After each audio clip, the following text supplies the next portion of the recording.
In this episode, I was able to improve a paywall massively by about 6 times by just stripping out a lot of the fluff. Basically, it had like a 60% off discount at the top, a countdown timer, and then in the pills that show the prices that had a bunch of strike throughs and this is your price by day and this is your price by week. I was like, man, I think we need to strip all of this stuff out, show one plan. Let's do the back of the napkin math, figure out what we actually need to hit your LTV targets, get a good CAC, all of this kind of thing. And then let's show one plan that goes after that. My name is Jacob Rushfin, founder and CEO of Botsy and the host of Price Power, the podcast for subscription apps to grow their revenue.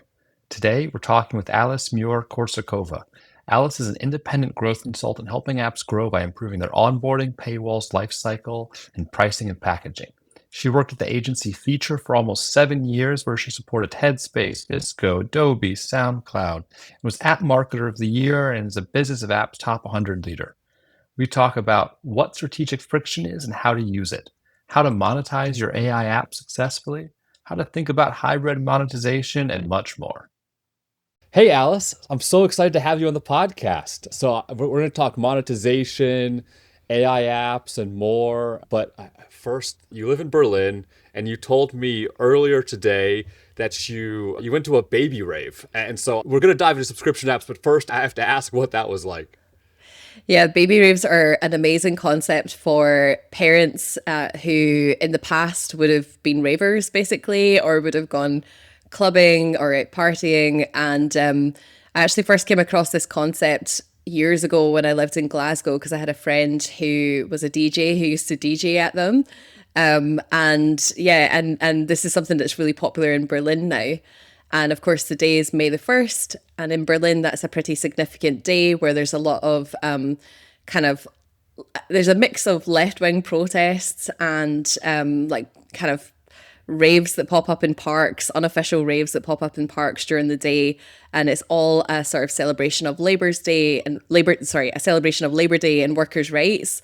And me and my husband were feeling a bit sad that we couldn't do like the traditional May the 1st. So we found a baby rave to go to instead. So we took our little 1-year-old girl to that, and she had an absolute blast. So it was brilliant. And there's lots of music for the adults, for the parents, and lots of kind of bubbles and like fun things for toddlers to play with too. So it's such a great concept. That's amazing. I would expect nothing less from Berlin. Let's dive into some subscription apps. So I want to first start by going back in time a little bit. You've worked with apps like Headspace, VSCO, Adobe, SoundCloud on monetization, retention, and past work. But the subscription app world has changed so much in the last few years. What did the playbook look like when you got into the space, and I guess how things have changed? What was everyone doing that you now think was maybe wrong? It's a really good question. I think the playbook and the whole app world has changed massively since I got into the space. First of all, I think when I started working on retention, most other people were really heavily focused on acquisition. And you saw that in some of like the conferences and like a lot of the thought leadership and stuff. I know that, for example, MAU conference, which is coming up this month, historically was more of an acquisition conference. And now over the last few years, it's kind of, the topics have really expanded into things like retention, engagement, this type of stuff too. But yeah, I definitely see a lot more retention specialists in the space. Which is, and Jacob, I've been following you for a long time, and sometimes I see your content, I'm like, finally somebody else that thinks similarly, which is great. But certainly, yeah, I think people are more interested in retention and engagement now because the game's got harder. I think, there's so much competition in the space, and that's only going to get worse with AI entering the picture as well. The fact that people can throw up apps over a weekend. So that problem's not going to go away. And so it's not enough just to build a basic app, get some users in and hope for the best. Like, we have to be building things, building products that, really stick with a user throughout and help them solve a problem throughout their life. And that the way and the angle that you solve that problem might change. So continuously thinking about, okay, Headspace is a great example. We bring you in for mindfulness and meditation, but then like later down the line, we might want to also expand into supporting you with exercise, mindful sleep, all this type of thing. I always use that example, but so many apps now have to think, how can we continue to be a part of this person's life, because there is so much competition, and users are, I think users are a little bit hesitant about subscriptions nowadays because there's so much competition, because of like recurring billing, and this question about whether or not they're actually going to be using these products as well. So it's a lot harder. And then of course there's been all these platform updates, from Apple, things like grouping push notifications, even like silent push came in. That was a few years ago as well. And all of these changes to how the iPhone works, and how users engage with their phones, how users engage with apps. And then, of course, there was all the privacy stuff as well, like ATT and all of this kind of thing. So, I mean, when I started, none of that was a thing. It was like, companies were impressed when you put together an engagement strategy with push notifications. And now that just doesn't cut it anymore. It's definitely a fun time to be in mobile growth. Yeah, I remember going to conferences, and every single talk was on acquisition and growth. Growth was essentially just paid ads, right? That's what growth meant. And you would struggle. You'd look through the agenda. Where's my conversion? Where's my retention? Where's the engagement talk that I can go to? So Yeah, 100% relate. And yeah, you have to. It's a much more holistic game now. If you don't have strong conversion optimization, monetization, retention strategy, your paid ads kind of just won't work.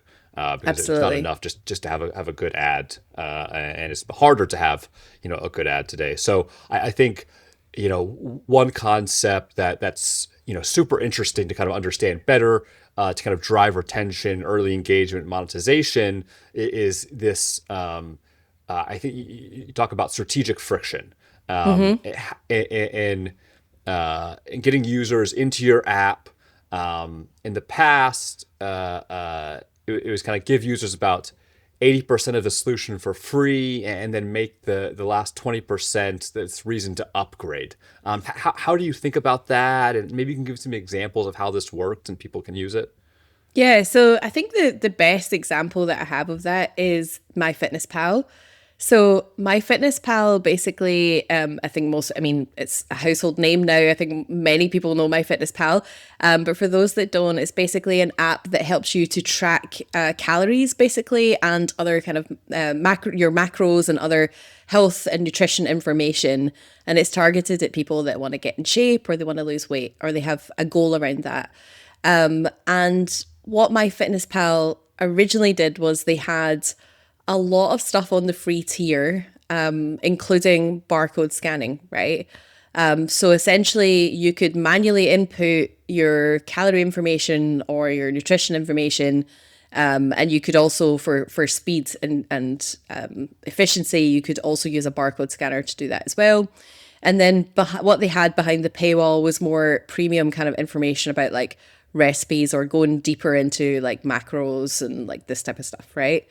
And like I would say that there wasn't a lot of strategic friction there, because essentially a user that wanted to lose weight, who was focused on their the simple calories in, calories out, they could pretty much do everything with MyFitnessPal, and they didn't have to subscribe, right? And then a few years later, as MyFitnessPal grew, they kind of cottoned on to this, and they realized, right, okay, actually one of our most valuable features, which is the speed and efficiency part, is free. So let's put that behind a paywall. And I think I understood their logic. I think it was very smart what they did. I think they did it far too late, because customers, or users, were already expecting to have that for free, right? And it had been that way for years. And so like I worked with MyFitnessPal back when I worked at Feature, and I always think about that example when I think about strategic friction, or I'm trying to explain it. And it's exactly as you said, it's helping users get like 80% of their problem done, but you're leaving like the last 20% if they really want to complete their problem, or they really want to like do something well and it's out like something that's outcome driven, they need to upgrade to be able to do that. So if we go back to the MyFitnessPal example, you know, with strategic friction, a user could, you know, still input their calorie information or their nutritional information, but if they wanted that speed and efficiency part, they actually needed to be a subscriber to do that, so they could do it in a way that wasn't painfully frustrating. Yeah. Does that make sense? Do you, something I worry about is, well, if that's the valuable part that people want, how do we balance this, like showing that value up front, people understanding, this is why I should pay for it versus gating it and not allowing people to get to that value. How do you think about like the selling of that value, letting people experience that versus, blocking it? Do you mean like hard paywalls versus like allowing people to get some Yeah, to discover? well, if they can't see it without starting a trial, does people have to start a trial, and is that blocking things? So it's all about that trial start, or should you let people experience something, a little bit of value before even having to kind of do any, monetization, focused action, a trial, any payment, and because this Yeah. is, we want to show value up front to kind of drive a trial start, and so is it just talking about it? Is it some like faux experience? Is it letting them do it once? Or, I'm curious what you think there. So I think this is actually a huge question, because this whole concept in the app space is changing so fast right now. It's changing with AI, and it's also changing with web to app as well. I think I always say what you want to do is protect your learning actions. So a user should be able to learn what your product does, or like how it kind of feels, how the UX feels for free. But we should be charging for outcomes. So like whatever, like the problem is solved, they've completed what they're there to do. That's the outcome, and that's what should be charged for. Now, that sounds simple to say it here, but in the world of like AI and compute and all of this type of stuff and these additional costs that are being layered in, like that becomes a lot more complicated as well, because in some cases, even letting your users learn can also have, compute costs or GPU costs attached to it. And so this is something that I think the whole industry is trying to figure out right now, which, is how much can we actually, how can we show value and, improve conversion without letting everybody like loose on the product and racking up all these costs. And I think there's like, there's some ways to think about this. One of them are there cheaper actions in your product that could be part of a trial? So my understanding now, I'm definitely not an AI engineer, but my understanding is that there's certain actions that are far cheaper than others. So for example, short text-based prompts are much cheaper than, if you're trying to prompt, like say if you're asking like a really simple question, that's really a lot cheaper than if you're trying to kind of create some viral video, for example, that's like 10 minutes long. And you're trying to prompt the AI to create this like, this video that's going to go viral, and it's got all these kind of crazy effects in it and all that kind of stuff. So I think like being able to, bring users in and help them maybe try a first prompt is an interesting one. But then if they want to like go further and edit something that they've asked an AI product to do, like, okay, well, that's when we're getting into like expensive territory. So it's like, okay, maybe for, a number of edits, maybe beyond like one edit should be like behind a paywall, if that makes sense. Is this making sense? Yeah. What was the framework you said about kind of the learning action and the kind of Yeah. value? This is a really great concept to think about, like what you give away versus what you kind of make people pay for, and kind of figuring out the right balance there. And I think if it's a visual product, maybe it's easier to show it, right? But if it's not, Yeah. how do you educate people? So I think that's a great thing to think about. I really like that idea of, the valuable action oriented, the what people actually get, they should pay for, but how do you allow people to learn about that, to convince them that they should pay for it?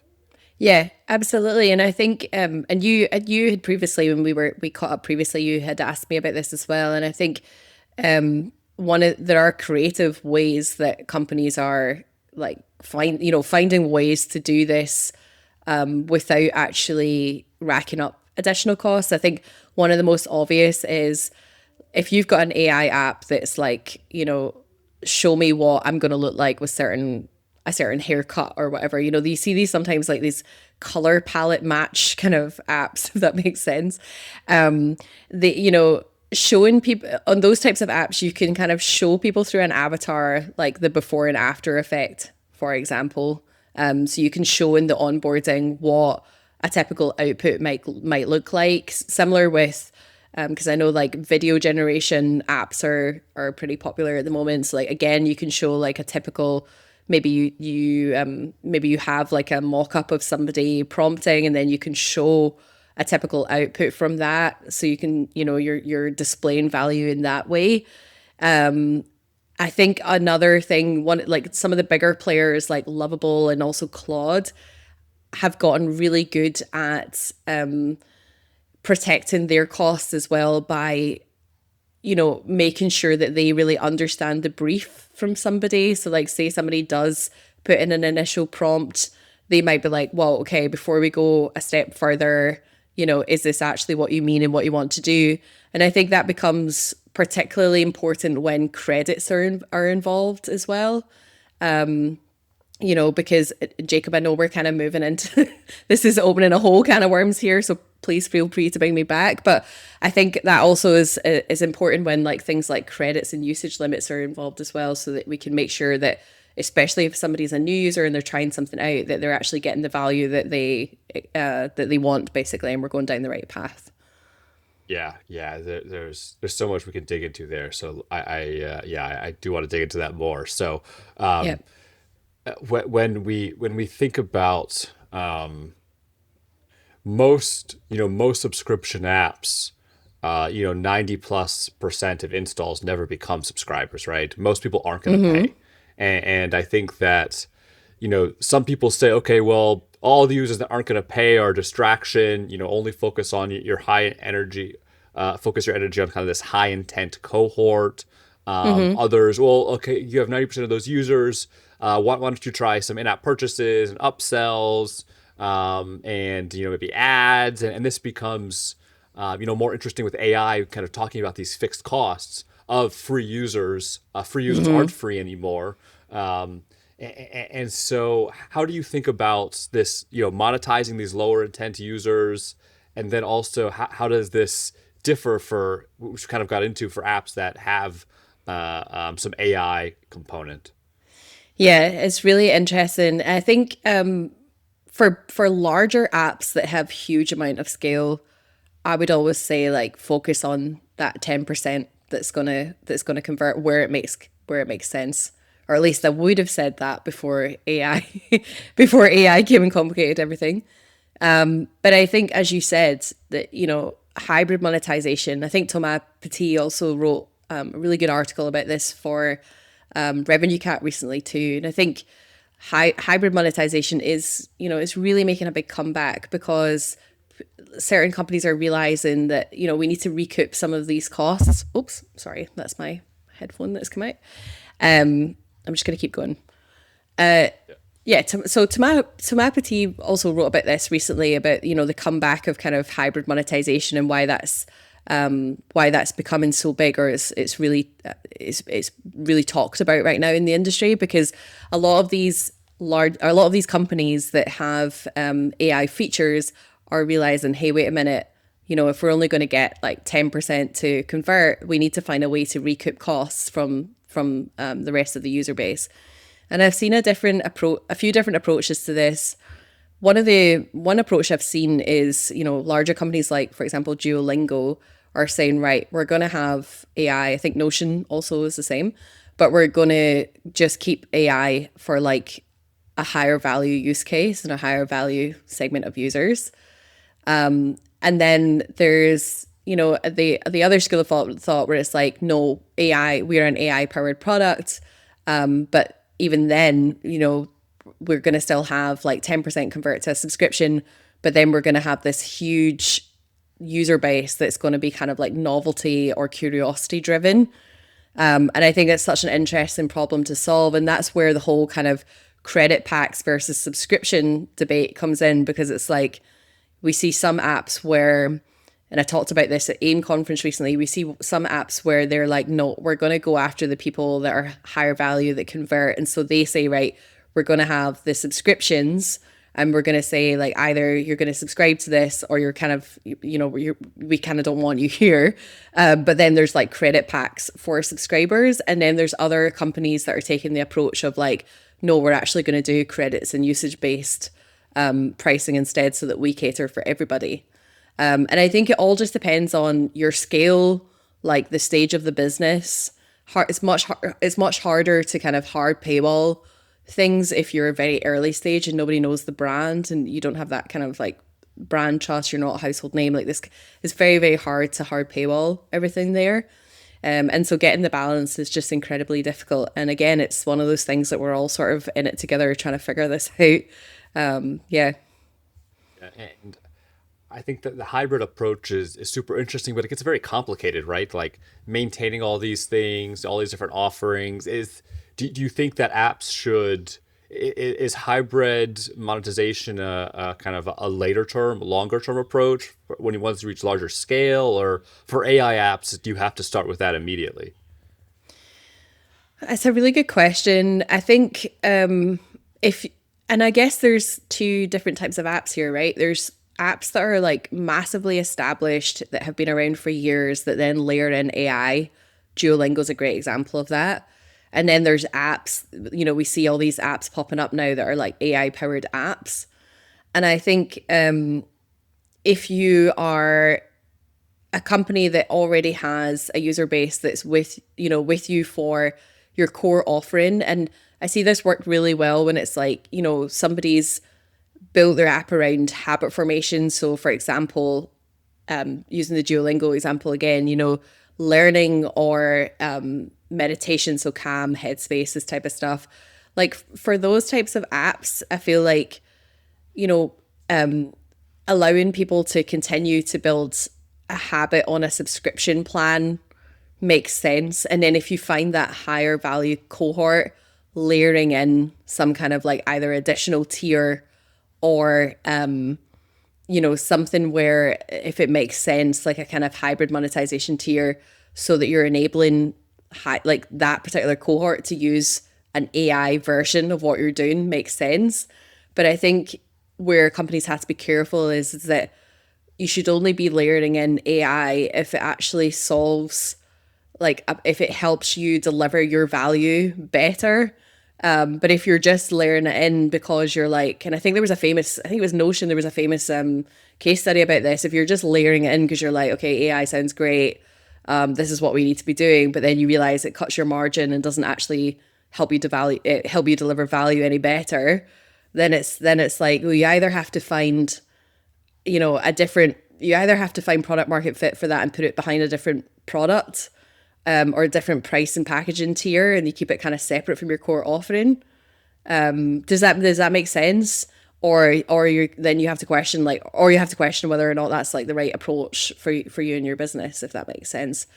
Whereas hybrid monetization, I feel like makes more sense when a company's starting out as an AI powered app. So I'm talking about like your face swaps and your wardrobe generators and like this type of thing, right? Then it makes sense to be thinking in terms of hybrid monetization, so serving ads and subscription or in-app purchases, because these are not huge household brands. They haven't built a cult following around whatever it is they do. And so I think it would be silly to, and especially as acquisitions getting more expensive, I think it would be silly to leave money on the table in that case. by not having Yeah. ads to help you recoup costs. I hope that makes sense. I know it was a bit of a roundabout way of answering. No, it's a great summary in terms of thinking about, if at your core you're just normal subscription product and you're layering in some AI features, think about who those make sense for. Don't just give them away to everybody. But if your core value prop is something around AI, something generative, don't be naive that there's fixed costs to that, and that Yeah. if you allow free users to use those things, you're going to need to monetize them somehow. And if they're not willing to pay for a subscription, think about something like a weekly offer or in-app purchases that basically cater to that different willingness to pay or different perception of value, Yeah. because you're always going to have cost, and so don't just give away the house if you don't have to. Yeah, I think that's a great way to think about it, and because the hybrid monetization can get complicated, and so you don't want to just do it because you think you should, Yeah. because you read an article about. You should kind of understand how it fits into your business as well. And for these apps that are starting out as AI powered apps, I mean, the struggle is real right now in terms of profitability. You think about, if you're over 1 million ARR, then you're on the 30% Apple tax, and there was 15% for newer developers that are under that. But if you are, then you're on that 30%, or you're paying the highest tier Apple tax. And then on top of that, you've got normal business tax is reducing your profit even more. Then you've got now these additional GPU costs, which depend on what your app does, can be pretty pricey. And all of that is before you have even, thought about kind of operations of how you're actually running your business and all, so this is really difficult stuff. You need huge amounts of scale, and it's a perfect storm because, as you know, I'm not an acquisition specialist, but all I hear from our acquisition peers is like, this is just Meta's getting so unbelievably expensive and all, so it's like you need huge amounts of scale, it's like the chicken and the egg, it's so difficult to get that scale and to make it profitable at the same time. Few people are going to be able to do that well, I think. So it's such an interesting time to be working with those types of apps. And I think as well, that's where the whole question about like the subscription strategy comes into play as well, because I think a lot of these apps are saying like, traditional subscription just doesn't work because consumers are expecting certain price points that we've had for years now, So like, I think a lot of these types of apps are having to charge a lot more because of these costs. But then if users aren't getting that value straight away, which is where people like you and I come in, and getting users to activate and really understand the product. And if they're not doing that well, then nobody's going to be paying like these $100 subscriptions or whatever for these essentially kind of, in a lot of cases, novelty products, We see on the B2B side, all these AI products have some usage-based pricing, right? But this is pretty hard to do without credits, which is complicated, and you're under monetizing, people understand it. And so I think that I see a lot of AI apps using weekly tiers, which Yes. is kind of like a proxy for usage, right? Because if you use it a bunch, you're getting charged a higher amount each week. Hypothetically, if you aren't using it, you stop paying for weekly. Usually apps get a few more weekly cycles before someone actually remembers they have it and they cancel their plan. But it's also because people have very high intent for short periods, right? They go, I want to Yes. use this, I want to try it out, but I don't really know if I want to use it for a year. And so I think a lot of these AI apps, from my experience, curious if this matches, like they have actually super high initial conversion rates, but also Yeah. super high churn. And so when you get started, you think, oh, this is going to be a great business, but then you realize no one retains, no one stays with it, and so it's a much different business than traditional subscription apps. Yeah, absolutely. And it makes sense. I mean, if you think about what some of these some of these products they are kind of, in a lot of cases, not, I mean, this doesn't apply to everybody, but in a lot of cases, they are kind of novelty products. And, I remember working with a portfolio of apps, and they had a lot of these kind of AI powered, look, we'll help you see what your future baby's going to look like, and like these it weirdly kind of reminds me of like the early days of the App Store when we had these like lighter apps and things like that. It's kind of, I know that these AI apps will they will evolve over time, but it does kind of bring me back to some of these things that were on the App Store at the beginning. But yeah, this company that I worked with had a bunch of AI powered apps, and actually a great example is like song generators. And they were trying to follow the traditional subscription playbook, so having like a weekly and a monthly and an annual subscription. And they were kind of at some point pushing the annual subscription. And I was saying to the team, like, let's think this through. Does it actually make sense to push the majority of your users for a music generation app onto an annual subscription? Probably not, because I don't think anybody's going to be doing that, and properly retaining for years on end. So you're right, like weekly absolutely made more sense in that context, and that's just one example, but they had a lot of apps with that similar problem, if that makes sense. So yeah, it's bringing up a lot of questions about price and packaging, and what do consumers expect now. And I think that's another problem as well, is that because consumers have been trained by us to expect a free trial for many years, now all of a sudden, because of these costs that they might not know about, I mean, we all know these things because we work in this industry, but if you're just like your average Joe downloading apps, whatever, your average consumer, you're not necessarily going to know about these additional costs, but all of a sudden you're getting hit with paywalls, straight away. You're not allowed to do anything for free. Like, I think it must be quite confusing for consumers as well. What do you think about that? I don't know how much people think about it. I think it's like consciously, I think they go, ugh, a paywall.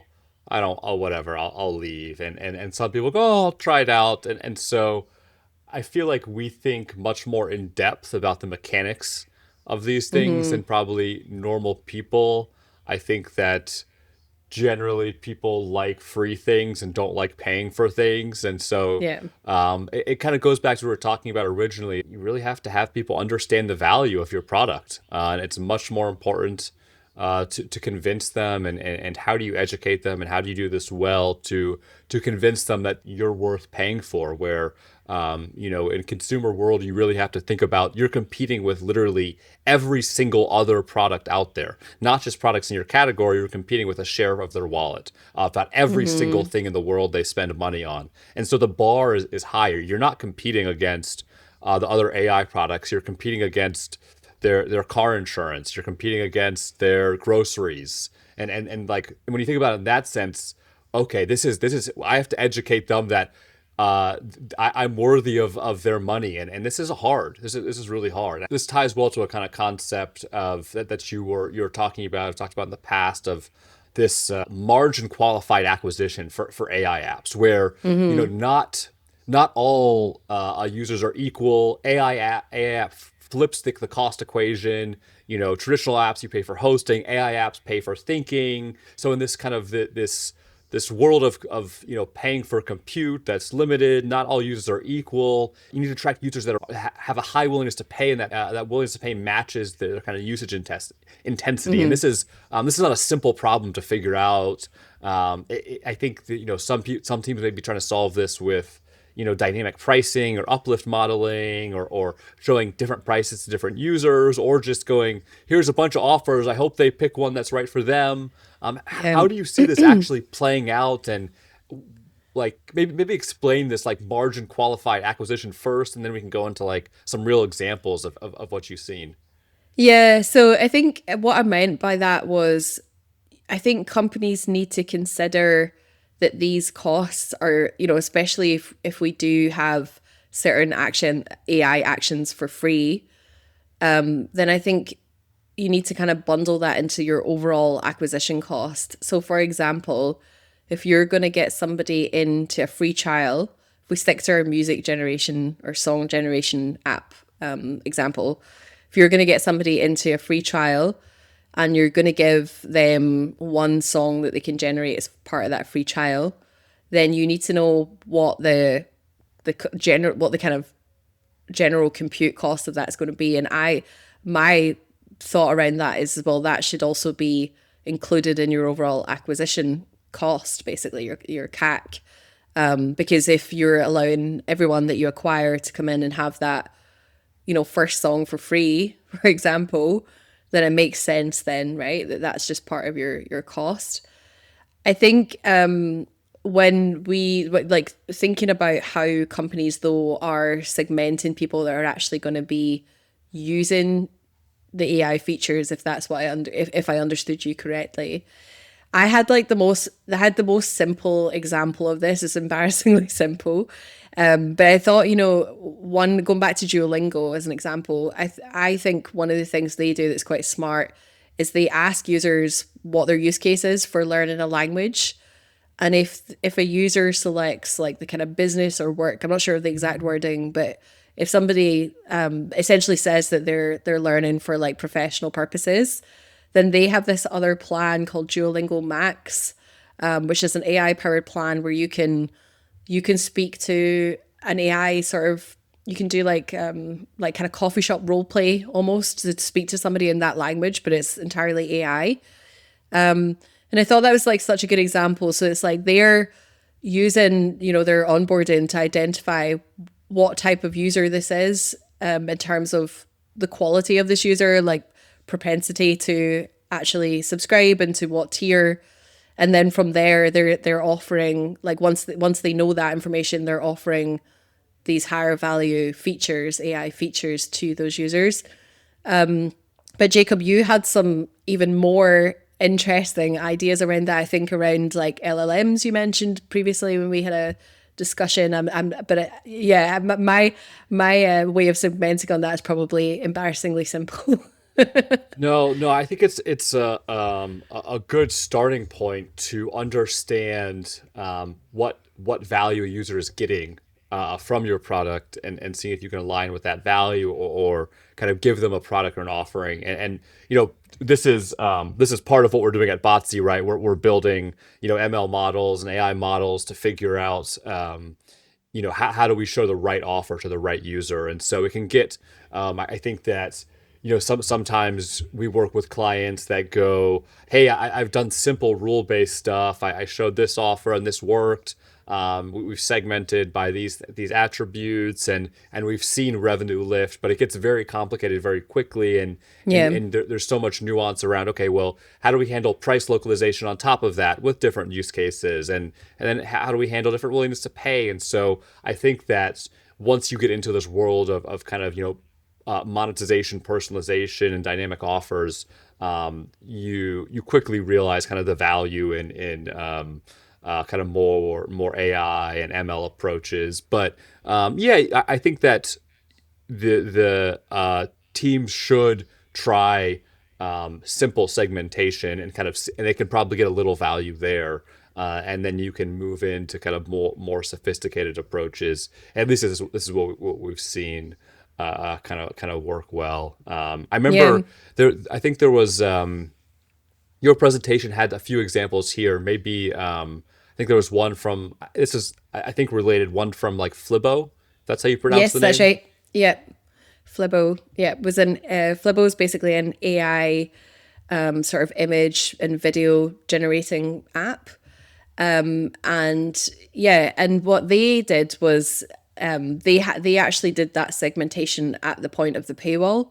So basically they had so if you think about the user of Flibbo, so essentially they were going after somebody that wanted to be an AI influencer. And what I meant by that is somebody that creates these viral crazy videos. I don't know, Jacob, if you're on Instagram. I'm on Instagram, and I see sometimes in my feeds these crazy videos, and it'll be a baby's just been born, and then we'll run down it'll run off the bed and down the corridor of the hospital, and then that goes viral. It's so now you can get these influencers, and that's their whole job, to create these insane videos.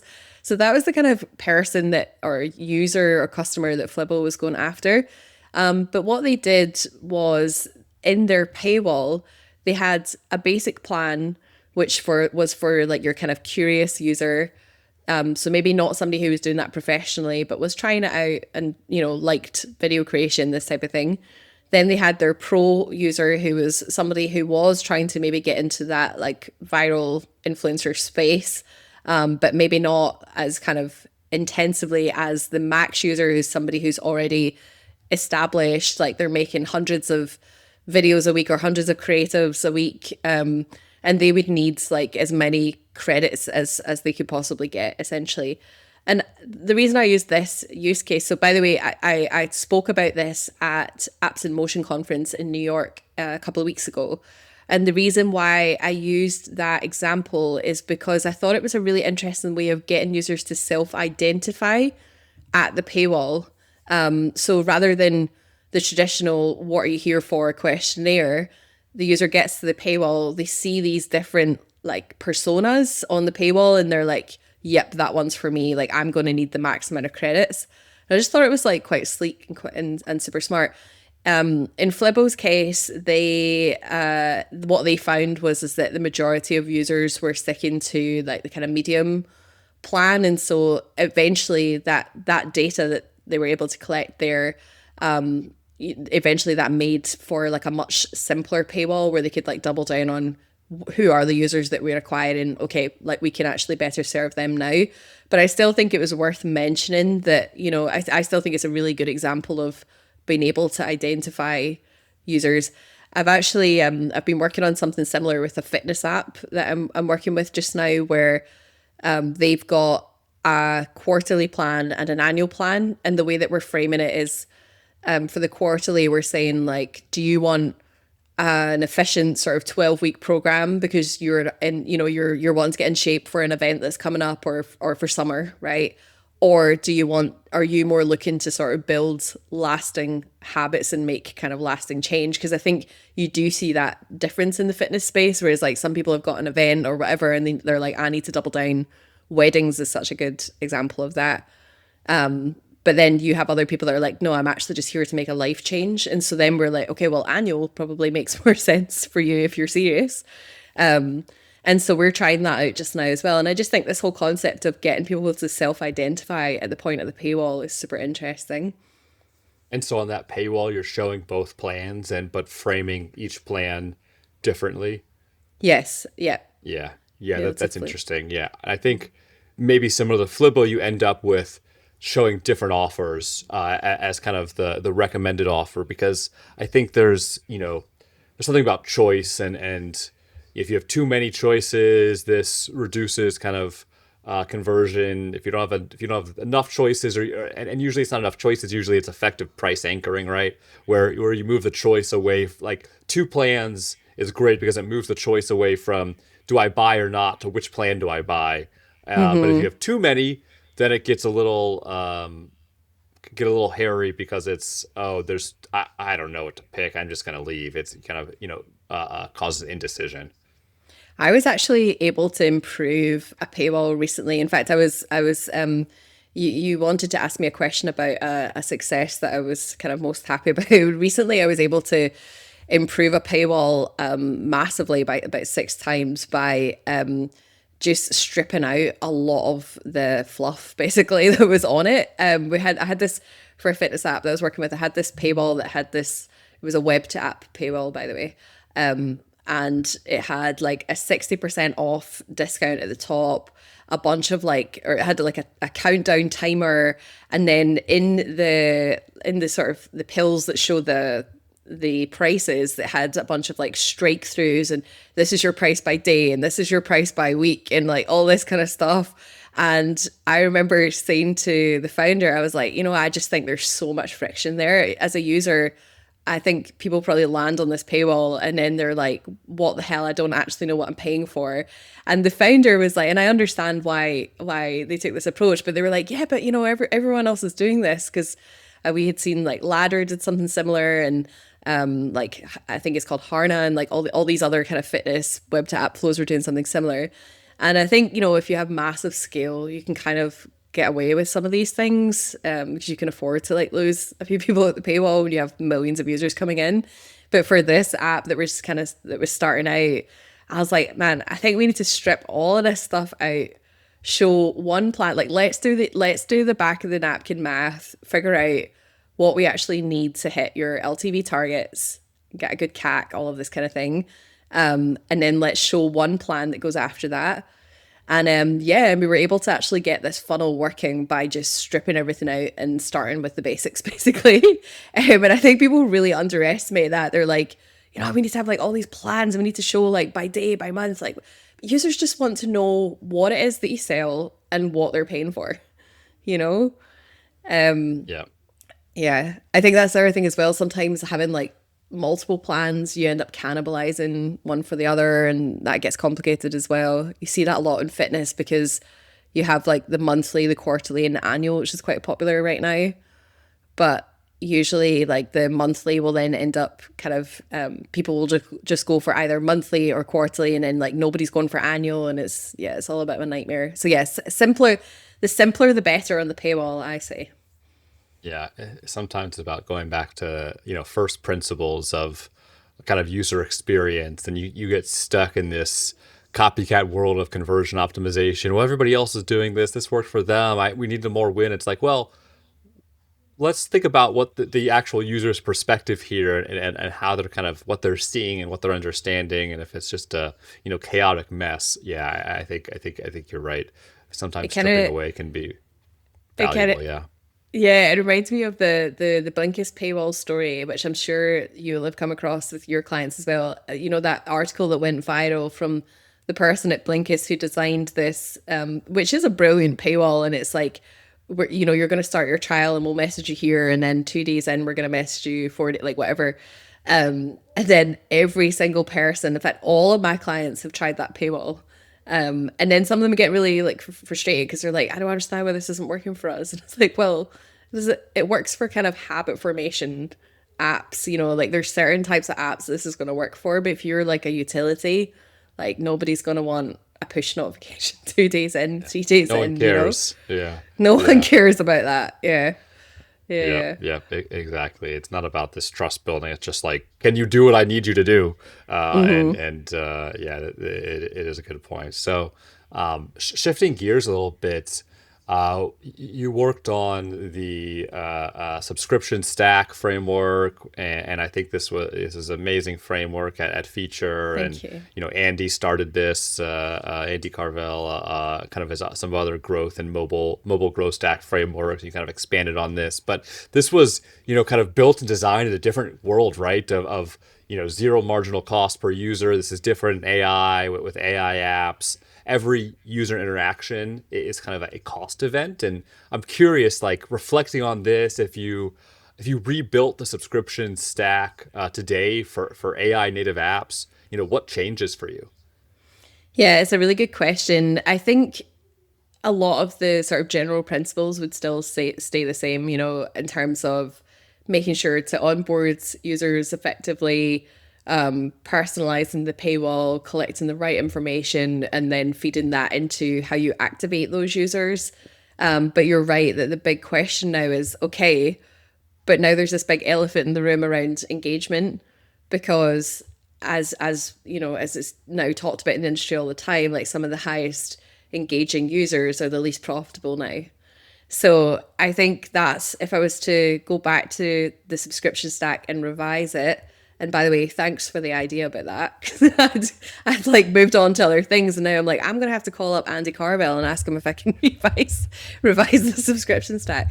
But yeah, I think I would have to layer in a whole section about how to identify, as we've been talking about, how to identify like high value users that could potentially be on a much like a really premium subscription plan where giving them the ability to use AI features makes economic sense, versus like having serving your sort of shorter term use case and having things like credit packs, usage limits, and like how to, I guess maybe there's a whole opportunity there to really define frameworks around that, how to think about that, maybe questions to ask for developers to be asking or publishers to be asking themselves.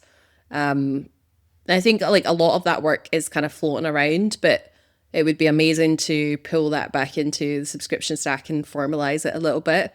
But yeah, it's certainly like the engagement layer of the stack definitely needs a revision in 2026. But the rest, I feel, would mostly stay the same. I mean, thinking about kind of reactivation strategies, I think the one big thing the subscription stack did was to, remind people that it's not enough just to focus at the start and the end of the funnel, but actually, to be engaging with people throughout, their subscription or throughout their life cycle. And I think that, is still very much remains true. It's just, as we've been saying, like, how do we get the right users onto the right types of plans, essentially? Yeah. Yeah. And yeah, maybe kind of dynamic offers, segmented targeted offers, credit packs, upsells, in-app purchases become an integral part where it's a subscription stack framework, but you can't solely rely on subscriptions for kind of converting. So this is related, but I've seen and heard other apps. You don't always have to use the kind of latest Claude or OpenAI model. That you can also use some of the kind of the cheaper LLMs or local LLMs to kind of reduce costs there. Have you seen that done at all, or kind of how to layer in different costs or resource intensiveness of different models? I know that. I mean, I'm definitely not an expert there, but with the portfolio of apps that I worked with last year, that was one of the things they did to reduce costs. Was they actually switched models a few times on some of their products to make sure that they were reducing costs there. So I know that that's like one tactic and I think going back to our earlier conversation around how to protect costs, like that's another major point there. So making sure that like you are not reinventing the wheel with users. If there's things like frequently asked questions, for example, or like, as I now say, like frequently prompted things, making sure to have like something kind of pre-written around that so that you're saving GPU cost. Again, earlier we talked about having these kind of like pre-made examples of like what outputs you can get. But then, yes, absolutely, also reviewing like your the models that you're using and what they cost as well, and not being scared to kind of jump ship, if that makes sense, I think is another big one. Yeah. Maybe for easy asks or easy tasks, very simple things. You don't always have to use the most sophisticated, high-powered model. I think that's great advice as you think about managing costs and how to make a profitable business here. So, one last question, then I have a couple lightning round questions. But I think that in some senses, if you're a AI native company, you kind of build things from the ground up. Sometimes it's easier to figure out how to kind of layer in new approaches for existing subscription apps. That for a founder that's maybe listening, they want to add some AI features to their existing subscription app. What are the things they need to get right before they ship that? I think really doing the back of the napkin math, so figuring out what is the GPU cost likely to be. And I think one of the things I did with the portfolio I worked with last year was to sit down and think, okay, well, what's our worst case scenario? Like, what do we think, like the person who's the most engaged ever, like looking at the data to see how much people retain and usage patterns and this kind of thing, what's the worst case scenario? And then kind of like building around that. So and also, again, I think we've kind of touched on this, but making sure that you're not packaging everything or lumping all of the different types of actions into the same kind of cost center. So like with them, for example, I was encouraging them to kind of keep text-based things and like cheaper actions separate to like these more expensive actions as well, so that when you come to putting together like your pricing tiers or your subscription tiers, on your lighter tier you can have the cheaper actions, but then on like your more premium tiers then you've got a good idea of what these different features cost, if that makes sense, instead of lumping it all together and then saying, right, we're going to give people on the mid-tier X amount of text-based things, but then we're going to give them 3 videos and like whatever, and like that just gets really, really messy. And I think my advice in that situation is that you try to be generous on the stuff that's cheap, whether that means giving that partly as a free trial, or even on your lower tiers, like the stuff that's cheap, you try to be you give as much of that away so that users can, and as we said, like add that into your acquisition cost if possible, so that users can see what your app does and they're more likely to upgrade to a higher tier at some point. But yeah, and then thinking about your worst case scenario for the things that are actually expensive and pricing around that, which sounds really obvious, but like in my experience, I don't know. I mean, Jacob, correct me if I'm wrong here, but like for the apps that I've worked with, it has taken a while to sort of get to that. Sometimes people, I don't know, I've definitely had situations like people are excited about AI features and like what it's going to mean for their product and all of that kind of stuff. And then you're like, right, well, let's look at the different cost centers here. Sometimes it takes longer than you would expect for people to actually sit down and properly do that math. I don't know if that's your experience. Maybe that's just the teams that, the things that I've been exposed to. I think it's an unknown, right? You haven't done it before. And so when things are unknown and you don't understand them well, you kind of procrastinate on them. And one other thing I wanted to add is that make sure the AI features are actually adding value and like actually going to improve retention. Because if you're just adding AI features, that don't actually change retention or change usage rates, then you're just increasing your costs for no reason. And so like in your margin. Think about, okay, yeah, was it actually helping your business? Well, that's probably the first thing. Don't just do it to do it. So 100%. That's great advice. Okay, so last couple questions in our lightning round here. So give me a hot take or a controversial take about subscription app monetization that maybe other people disagree with. Yeah, I've got a good one. I think that consumers don't care about AI in the way that, or no, they care about AI. I think that consumers don't care that your app is AI powered as much as publishers think that they care. And in some cases, I actually think it turns consumers off a little bit. For example, if you've got something that's like say for example, you've got a fitness app, and you've got like the coaches are all AI. Or another one I saw recently was, we'll help you optimize your LinkedIn and your CV, but the whole thing's done with AI. Like my sort of instant thought there is like, all right, but that feels kind of cheap. I don't know if you can agree with that, but to me it feels kind of cheap, which we know is actually ironic because it's not cheap at all.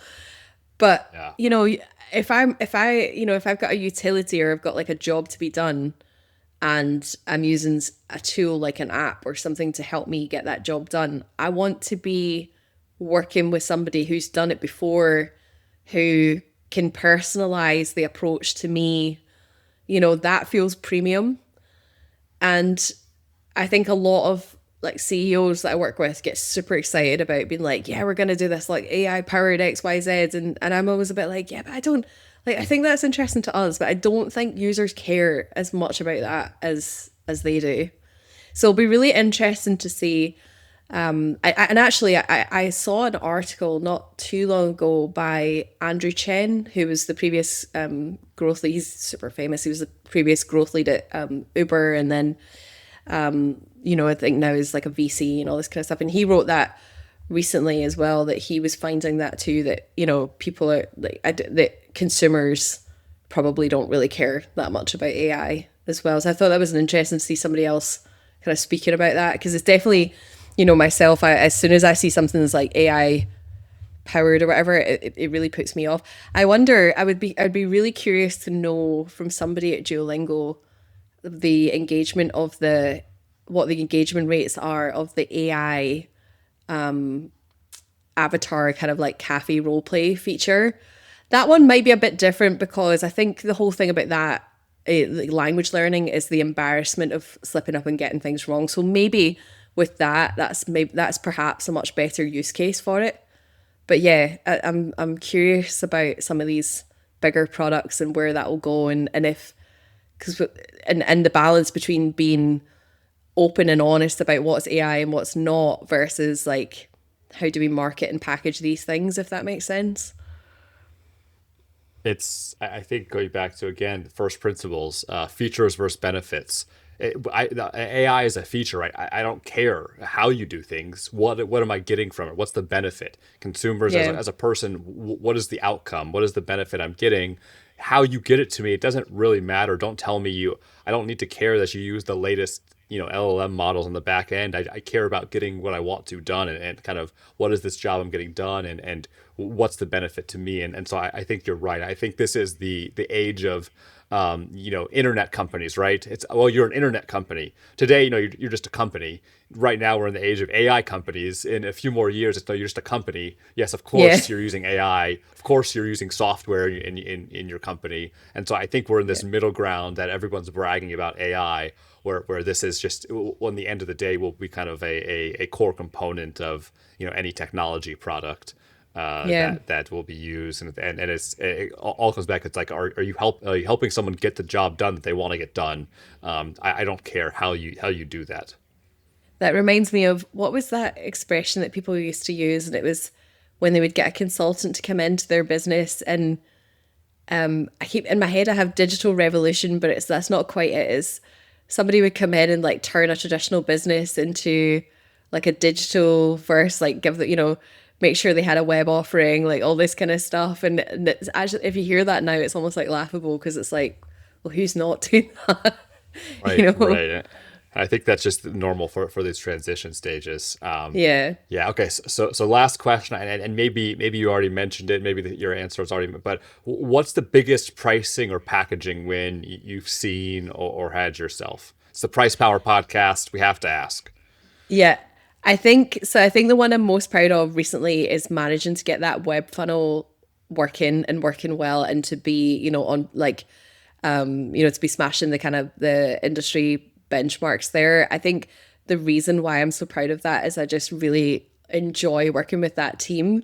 And I think it just makes such a difference when it's a team that you enjoy working with and you believe in the mission and what they're doing and their approach and all of that kind of stuff. So that was very satisfying. But yeah, that was basically stripping out the paywall. That's awesome. Yeah, it's always nice too when you can create a better experience for the user, and that also improves conversion.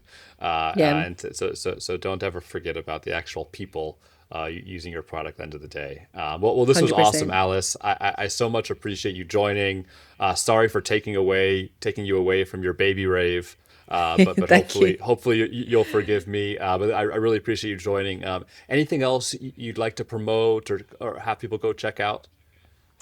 Good question. As I am basically independent now, I've been independent for the last year, and yeah, I'm just really enjoying speaking to companies that I like. I love kind of smaller teams and companies that are early stage, and people that, similar to the example I just gave, are maybe struggling with conversion. They're pulling their hair out because they've tried what competitors are doing, for example, and things are not working. And and if people are needing support with, pricing, paywalls, kind of early activation, retention work, that kind of thing, it's my bread and butter. So yeah, always feel free to reach out. And I've just Amazing. lost my headphone again. Yeah.